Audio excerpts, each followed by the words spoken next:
Alright kids, I've clearly had spring fever here. I have replaced every lick of gear that I own. I said goodbye to the last Squire right after I filmed the last video I put up the other day. I hadn't quite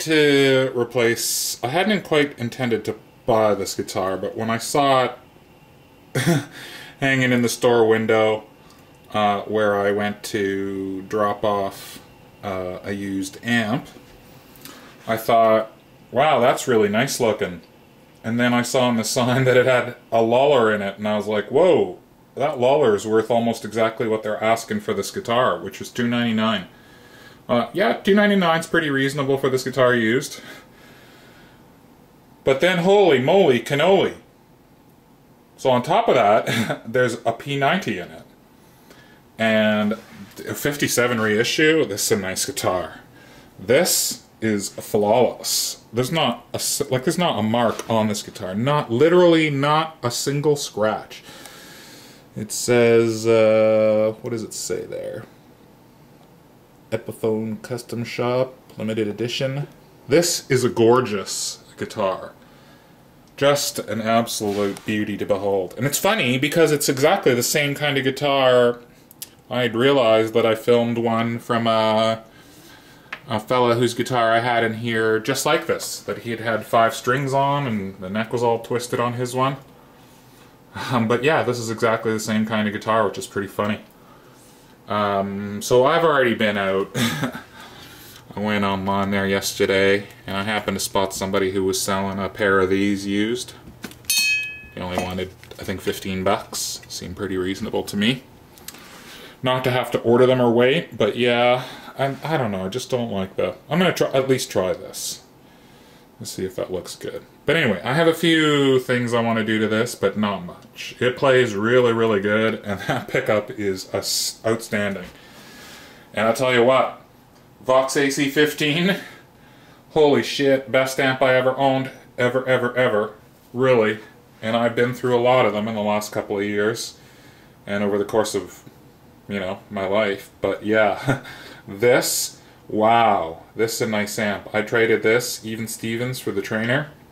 And yes, the Trainer was a nice amp, but really it is something hard to unload, that Trainer. And because I like to trade around so much, I'm not the kind of guy to keep all this stuff forever and ever and ever. I'm just not that guy. Everything. Anyway, yeah, I got this too, Blacktop. Really nice, really nice. But there's already also a few things I want to do to this.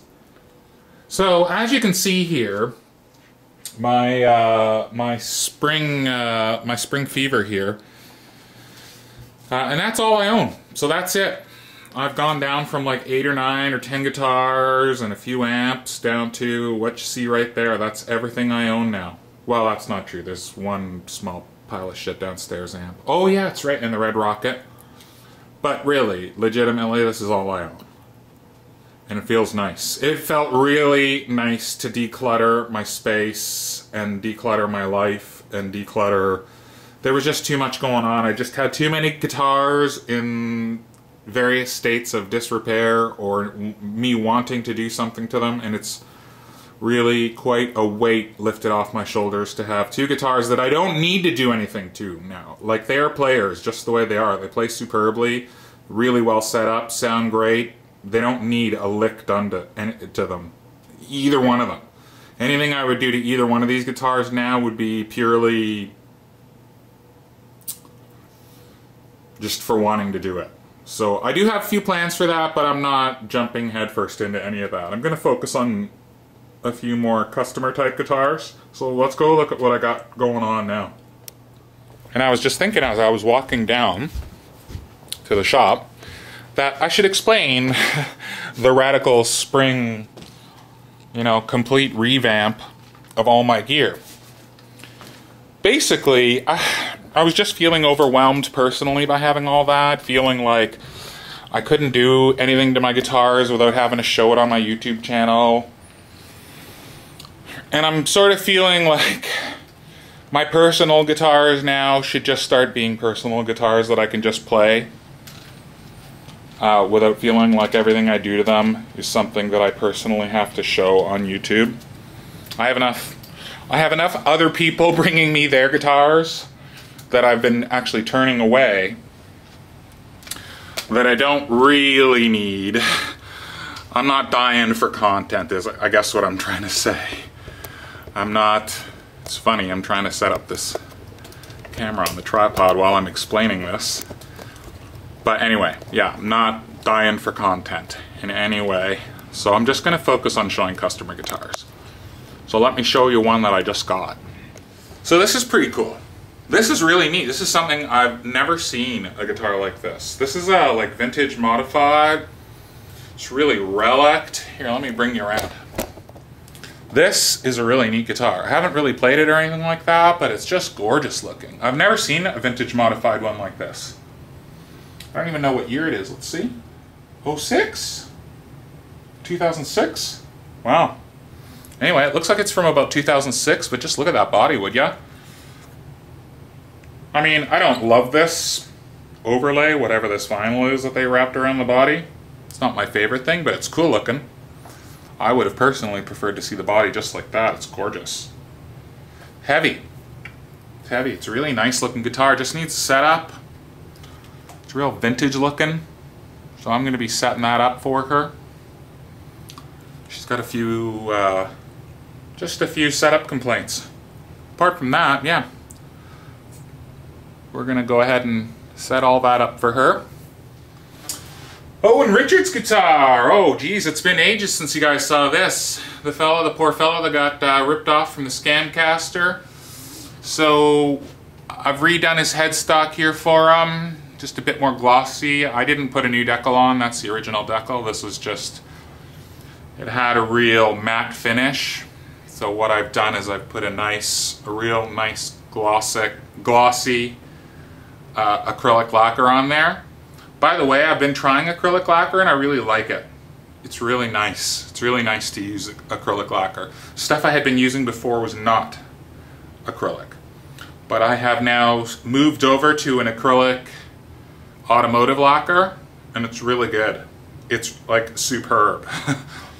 So I think I'll be using that from now on. But yeah, he wanted a bit just shinier headstock. You got shield in the cavity.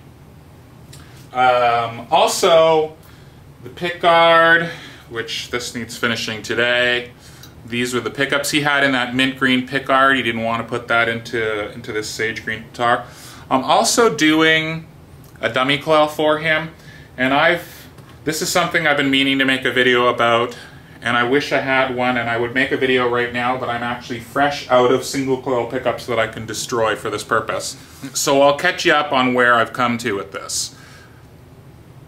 I reckon I've got a pretty foolproof, repeatable way that you can install dummy coils, and it has to do with the only step I'm taking this only just a couple of steps further than I have done previously, which is to say I've now in this iteration wrapped the entire pickup in electrical tape. Then I took some of this tin tape, which is great, which is used for shielding, right? Because it's conductive and you can make a good Faraday cage with it. Completely wrap this in that tape and then another layer of electrical tape. So then what I've done is I've also introduced a ground lead that I will solder to the volume pot. So this is grounded to the shielding that I have wrapped around this pickup. So essentially what I have is this, which has been tested. I did test for continuity between this and various points all over the pickup. So the entire pickup now is wrapped in this metal tape. So essentially what I've done is I've created a Faraday cage and I've grounded that shielding, and I'll ground that to the volume pot, and then this will just be an input and output lead, just like it was before. And I reckon that there will serve two purposes then.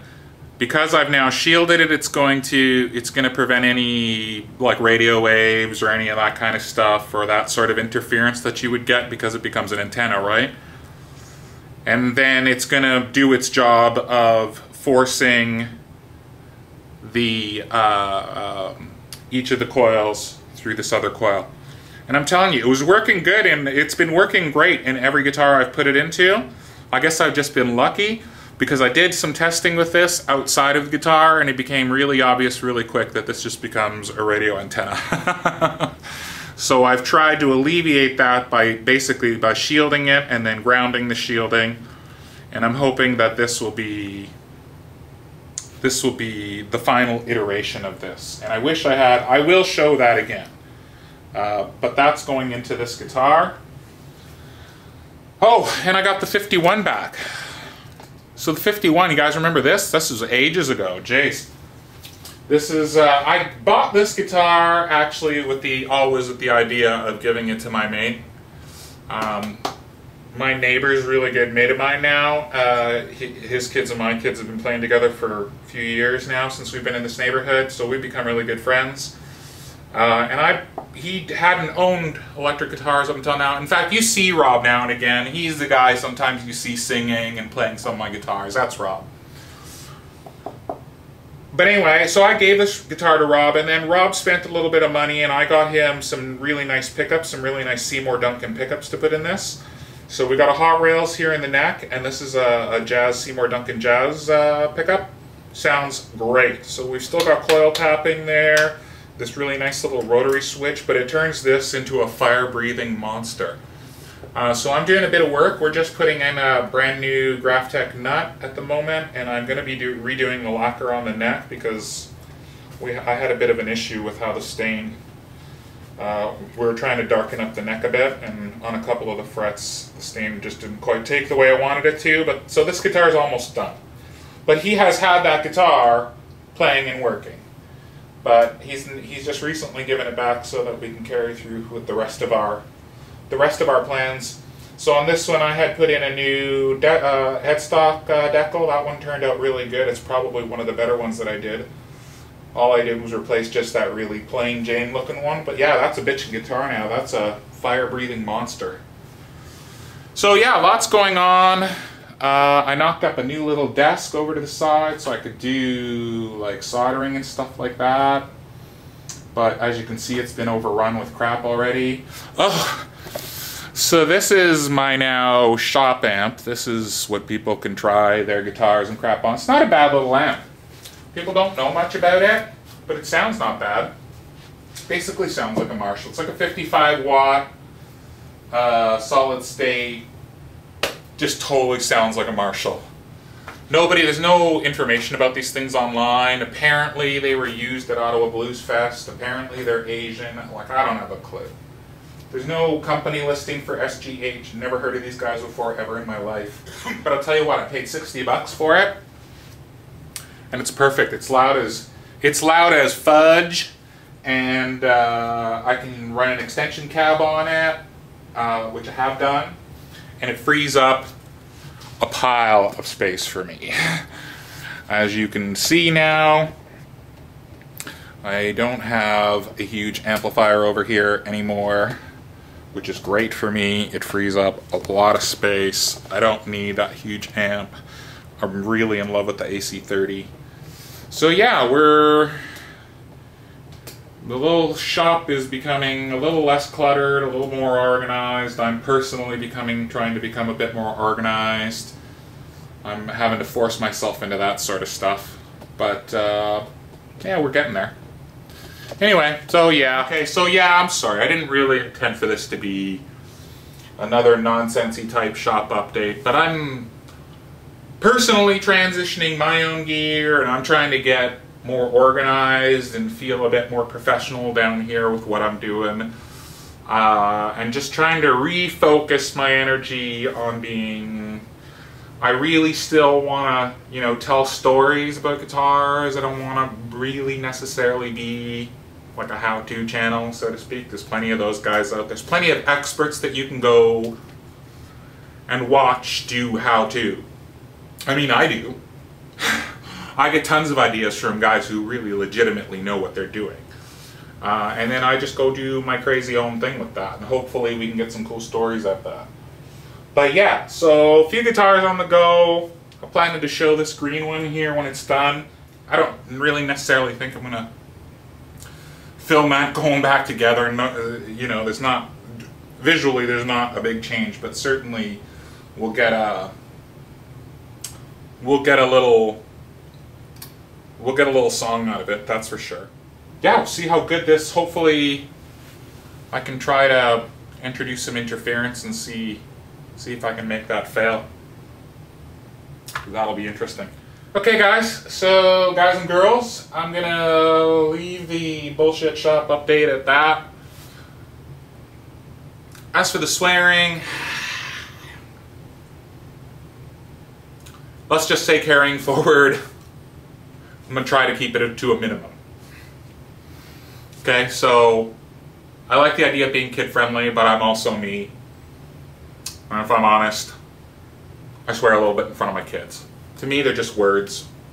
I realize to a lot of people, it's not that.